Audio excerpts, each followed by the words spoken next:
Bonjour à tous, on se retrouve pour un débriefing de l'UFC Fight Night 140 ainsi qu'une rumeur dont je vais vous parler en fin de vidéo. Alors attardons-nous tout d'abord à l'UFC Fight Night 140. Il a eu lieu cette nuit à Buenos Aires en Argentine.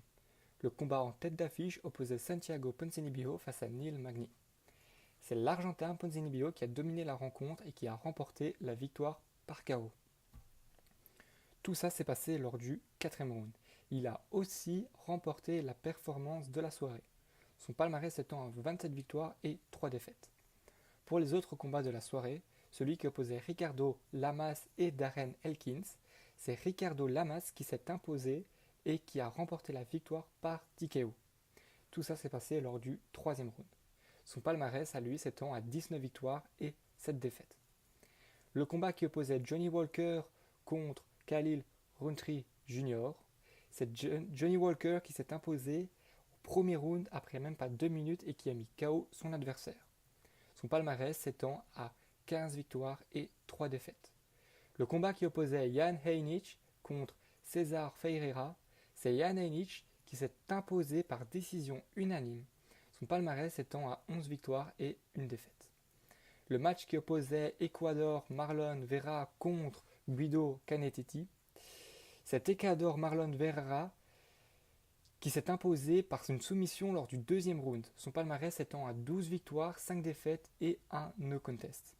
Alors pour terminer, une fois n'est pas coutume, les femmes, le match qui opposait Cynthia Calvillo contre Poliana Botelho s'est soldé par une victoire en faveur de Cynthia Calvillo par soumission lors du 1er round. Son palmarès étant à 7 victoires et 1 défaite. Voilà les résultats principaux de cette UFC Fight Night 140. Si vous voulez plus d'informations, je vous conseille d'aller voir le site officiel de l'UFC. Maintenant, passons à une rumeur qui a fait son apparition il y a peu. À la retraite depuis l'UFC 217, Georges Saint-Pierre est sorti du silence lors d'une interview menée par Ariel Helwani et a dit bien vouloir revenir, retourner combattre, mais pas contre n'importe quel adversaire. Alors on lui a cité plusieurs noms, Ned Diaz, Tyron Woodley, Conor McGregor.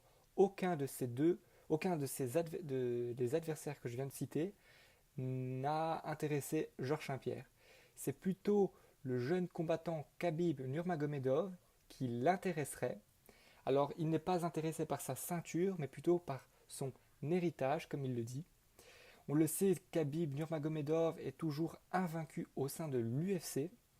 Georges Saint-Pierre précise que ce qui le passionne le plus, c'est de pouvoir être le premier à faire quelque chose que personne n'a réussi. Donc il se verrait bien combattre contre celui-ci.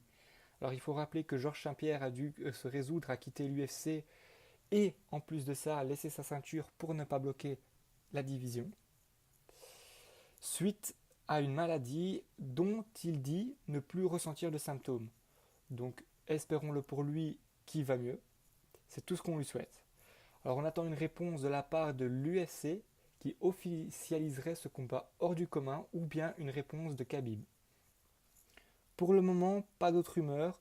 Une autre vidéo sortira la semaine prochaine et mettra en avant le combat qui aura lieu le 24 novembre, l'UFC Fight Night 141, qui opposera en tête d'affiche Ngannou contre Blaydes.